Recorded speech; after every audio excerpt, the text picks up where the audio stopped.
पिंपरी चिंचवडला रांगेतील स्थान या टॉपिकवरचं गणित विचारलं होतं. शॉर्टकटमध्ये उत्तर काढूया. मी एका रांगेत दोन पैकी कोणत्याही टोकापासून 14वा आहे तर रांगेत एकूण किती लोक आहेत. मित्रांनो, समजा अशा पद्धतीची रांग आहे आणि मला इथं सेंटरमध्ये या ठिकाणी उभं करायचं आहे. मी सेंटरमध्ये उभं राहिलो. मला म्हटलं दोन पैकी कोणत्याही टोकापासून मी 14वा आहे. जर इकडून मोजलं तर मी 14वा आलो पाहिजे.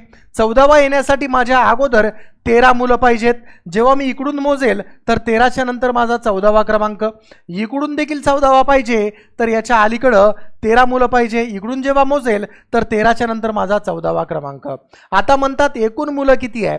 अलीकडे 13, पलीकडे 13, 13 आणि 13 26 आणि मी स्वतः एक 27. तर या प्रश्नाचं उत्तर किती आलं आहे 27. ऑप्शन क्रमांक सी मध्ये. मित्रांनो, याच यूट्यूब चॅनलवर दररोज मी फ्री लाईव्ह क्लास घेत आहे.